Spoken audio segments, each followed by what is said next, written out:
good morning. I hope you can hear me. I've got a nice weekend, and I want to thank you for getting on the call this morning. I wanted to, it's obviously been a very long and difficult week and weekend, and it was important to me to get with you this morning to address what we're seeing around the country as it relates to racial injustice and inequality.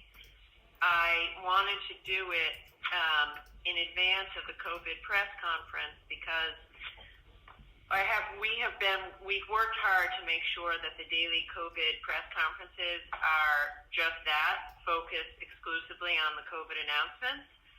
But that said, what we are seeing right now in Rhode Island and all around the country around injustice and inequality is certainly at the forefront of my mind today. And although I didn't want to use the COVID briefing to talk about it, I just thought it was urgent enough and important enough that we take time straight away today to address it. So I'm going to offer a few of my thoughts and then happy to take your questions. I will say that COVID has brought to the forefront the racial inequities that have existed for a long time in this country, that are ingrained in our society, across our society, in healthcare, in education, in housing, in wage disparity, economic opportunity inequality, and so much more. And throughout the crisis, across America, and here in Rhode Island, we have seen the real human cost of this institutional inequality. It's inequality that has existed long before COVID, but the crisis certainly highlights it. And then, of course, again, over the past couple of weeks, we've been reminded time and time again of just how present and ugly and violent and hate-filled that racism and intolerance still is in our American society. Now, for many Americans, they don't need that reminder because they live it every day. But for those of us who don't, for those of us who are privileged enough and such that we can go for a jog or go to the grocery store or live our lives without fear that we might be attacked or discriminated against or the victim of violence or even killed for the color of our skin, the tragedies that we've seen have to be a wake-up call for all of us that institutional racism exists throughout our society and we need to do more to deal with it and eliminate it. Last week at the press conference, I think maybe on Friday, I was asked my reaction to what we are seeing, and I said that racism in all of its forms are unacceptable. And I said that it was a wake-up call for all of us and an occasion for all of us to ask ourselves what more we can do. Clearly, we're not doing enough. You know, I'd like to think that in my administration and throughout the COVID crisis, we've had an equity-centric approach. But clearly, we're not doing enough. And so we all need to ask ourselves, in whatever walk of life we find ourselves, what more can we do to bring about a more equal and more just America? And what more can we do to fight back against racism on an individual level in our own lives and on an institutional level? And I think what we're seeing now, that the violence, this unrest, the anger, is a result of very deep wounds, real wounds. And obviously not going to be fixed overnight, not going to be healed by one person or one action. But it is a call to action for all of us.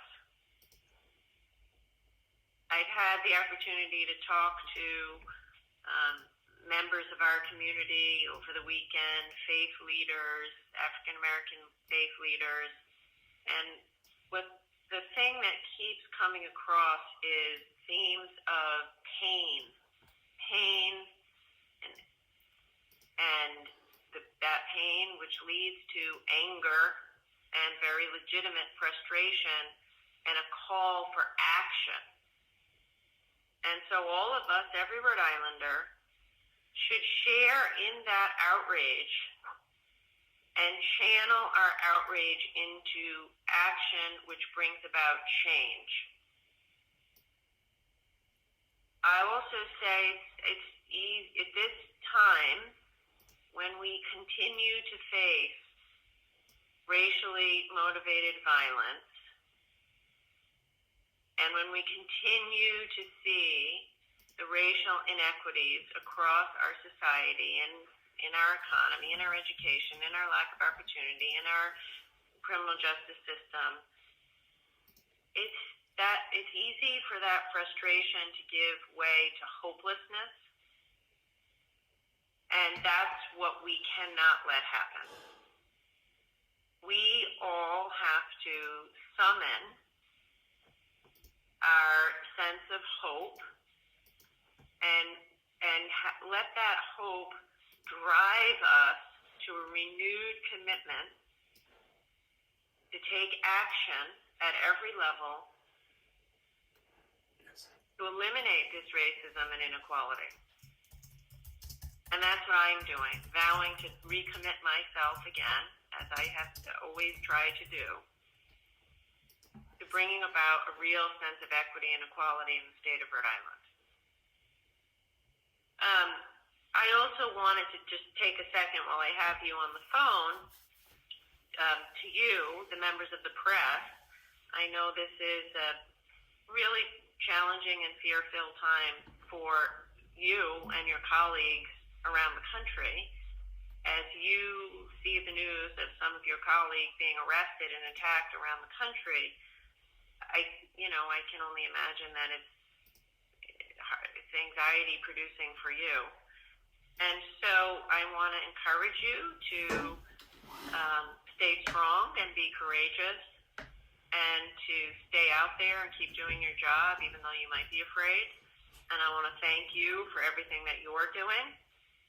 And as your profession and your work is being disparaged and dismissed by public leaders at the highest levels of our nation's government, I want you to know that you have my respect and support, and I hope that you'll, just have the courage to continue doing what you're doing. I would say that as we're living through these truly unprecedented times, your jobs are more important than ever. So I hope you take heart in that, and yourselves. Recommit yourselves to a free press and recommit yourselves to a freer, more equitable Rhode Island. I'm happy to answer your questions, but I just wanted to take a few minutes this morning to address some of these incredibly important pressing issues. The conference is now in talk mode. Governor Bill Von No, we're having a hard time hearing you. Can you talk closer to the phone, Bill? Governor, is this any better? Yeah. Can everyone else please put your phone on mute? Governor, I appreciate you addressing the state like this today and the members of the media. I wonder if you've had any discussions with state police, Providence police, as far as specific policies that we might see change or new ideas that are being floated, anything like that might give comfort to some of the protesters and some folks who home or even members of the media as far as how we're going to manage these types of events going forward broadly when it comes to the state? Are there any specific policies floating?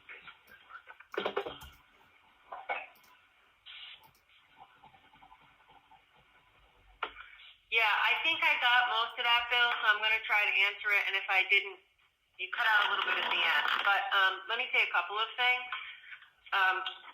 Obviously, I've been in very close contact with Colonel Manny on a daily or multiple times daily basis in the past week. Secondly,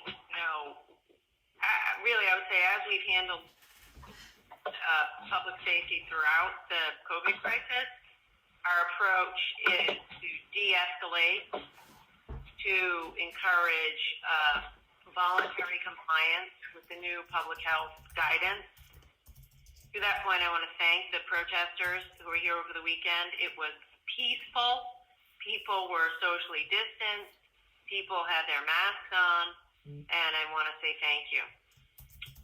To the question of what more are we doing, I will say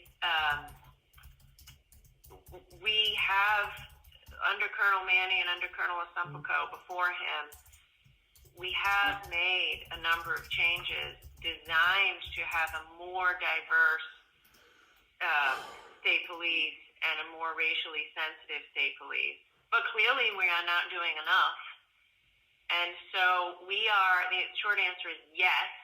I am in discussion with the state police. I know Colonel Manny is in discussion with Providence and other chiefs of police to make sure that, first of all, we have an appropriate response to what's happening now in terms of protests in Rhode Island, and also as an occasion to once again double down and ask ourselves what more can we be doing in order to make sure that we do not, that we're doing a better job in our public law enforcement, and that we don't experience the sort of racism that you see often all around the country. The first step that I am taking, and then I know the Colonel's taking, is a lot more listening. And especially, in my case anyway, to younger people. And by younger people, I mean teenagers and people in their 20s. Because what we're seeing is that's where a lot of the anger is.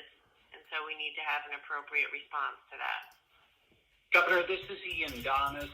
Beyond what you just said, are there any concrete steps that you're committed to taking to address the concerns raised by protesters across the nation?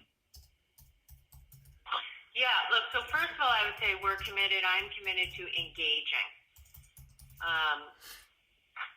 We have to begin by really listening and engaging. And not dismissing. Like I said in my opening comments, I'll speak for myself. As a white woman of privilege, I don't know what it is like to be fearful of going for a job and being discriminated against or attacked just because of the color of my skin. I don't know. So people like me have to do a lot more listening with humility before we can commit to specific actions. I would say that it's no one thing. This has to be like a constant daily commitment to equity. So we've done a bunch of things. I'm proud of my record in diversifying the judiciary. The last, class of the state police was, I think, the most diverse ever.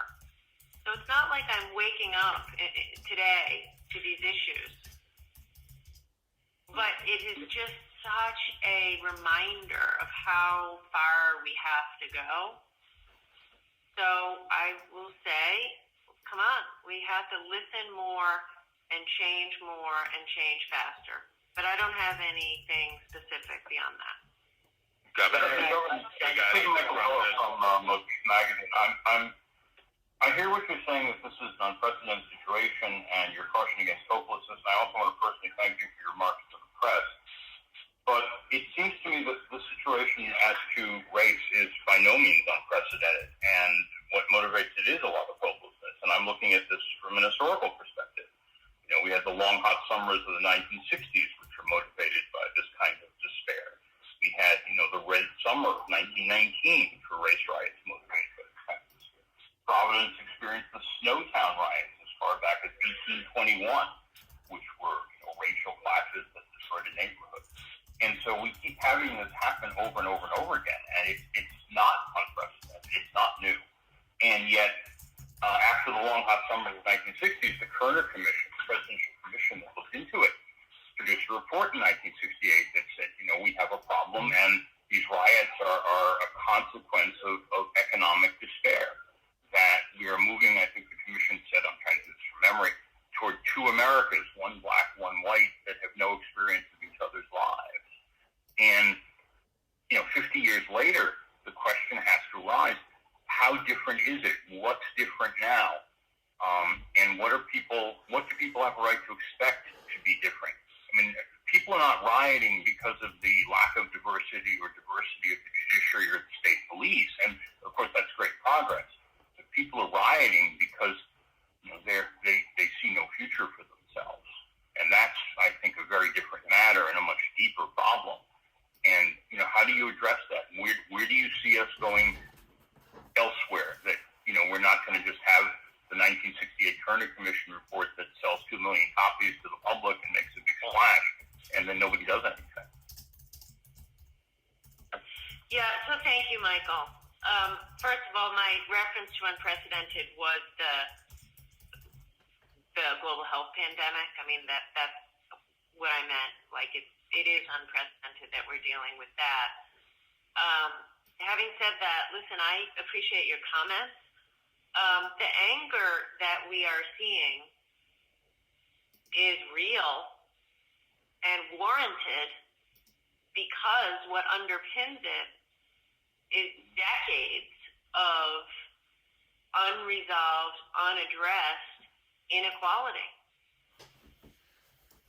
And until we get to the business of addressing the economic inequality, the educational inequality, the healthcare inequality, I don't think that the anger will dissipate, because until we do that, it'll be warranted. So again, I think this is a serious wake-up call to all of us. Obviously, I'm the governor. I'm in a different position than everyone, but what are we going to do about it? What are we going to do about this massive racial inequity in our education system, in our housing, in our income, and as you say, also in public safety? But this isn't just public safety. I mean, obviously, what we have seen in the recent weeks with the police racism and brutality is disgusting and needs to be addressed. But it's not that. This is rooted in, as you say, decades of unresolved inequality and racism. I would also say, you eloquently went through our country's ugly history with racism, starting in, you referenced, the late 60s. This is new for our children. So, I'm the mother of two teenagers who are just beside themselves. How can this be happening? I think we have a whole generation of people. I reference people in their 20s. Think about their lives. If you're an African American person in Rhode Island who's mid-20s, you have grown up with two with economic recessions, you may or may not have a decent job. You're probably overly burdened with college debt. You and your family and your community are probably hardest hit by this public health crisis. You're probably out of work. You may or may not have the degree or credentials to get a decent job. And you're looking around the country and seeing racism everywhere you look. You might see it when you go to the grocery store. Maybe you went through a public education system that let you down, and that was racist. Like, the point is, that is the generation, I think, where you're seeing, it is new for them in a way. They weren't around in the 60s, the 70s, and the 80s. They're feeling it, but also it's what gives me hope. Like you saw after the Parkland shootings, it was younger kids who took action. Same thing with climate change. It's a lot of younger people who've taken action. So to be honest, the thing that gives me so much hope is generation, who I hope is really going to push us all to do something about it. Governor Raimondo, Anita Bafani here. Wanted to ask you about the vandalism to the State House. What's your reaction? I know you mentioned that it was peaceful, but obviously it ended, as well as you mentioned, it was socially distant. Our video obviously shows that that wasn't the case. It's obviously difficult in protest, but what's your initial reaction to the vandalism? Yeah. So look, vandalism in any form is unacceptable, as is, violence. And thank God we're not seeing some of the horrible violence you're seeing in other places here in Rhode Island. And those folks who have engaged in that vandalism are going to be held accountable. But I will say we need to acknowledge what's driving the vandalism and the outrage, and acknowledge that it's very real and legitimate fear and anger. So while we don't condone, and I don't condone the vandalism, and those folks who break the law will be held accountable, their fear and outrage needs to be heard, and we need to address it. Address what's at the root of it. We have time for one last question. Governor, it's John DePietro. Who's leading that investigation, and is there a phone number posted? Because otherwise, it certainly seems as though vandalism would be tolerated in Rhode Island. And what about, is it appropriate reaction to burn churches like they did last night? Could you say that last? I didn't hear that very last thing, John. In Washington, they set a church on fire. They also defaced St. Patrick's Cathedral. But there just seems to be a tone that maybe some element of vandalism should be tolerated. No, I don't think so. If you want my opinion, vandalism in any form is unacceptable, and those responsible need to be held accountable.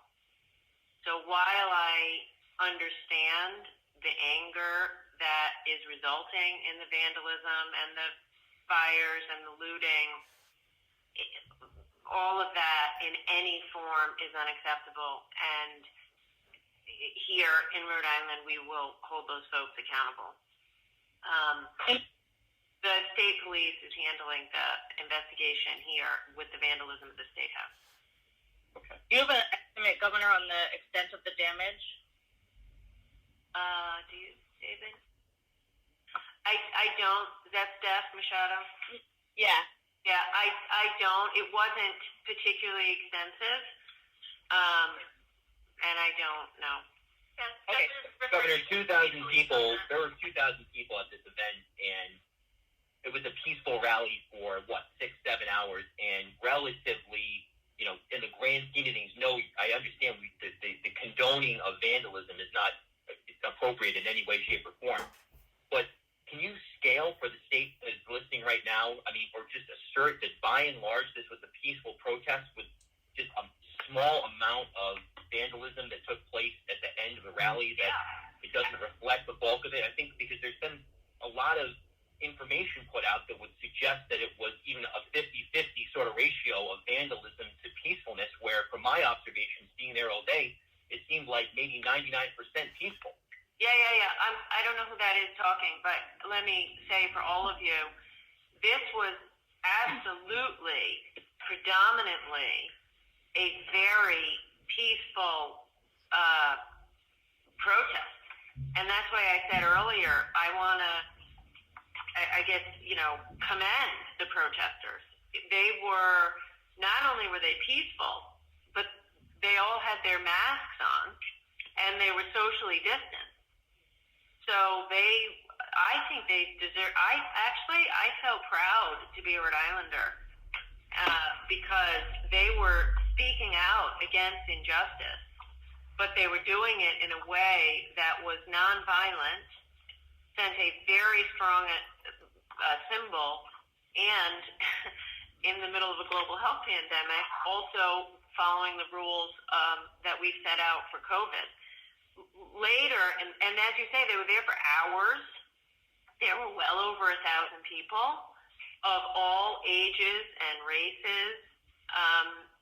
And then after, later in the evening, there was one very limited, I should say, I don't have the numbers, Steph, on how much, but very, very limited act of vandalism.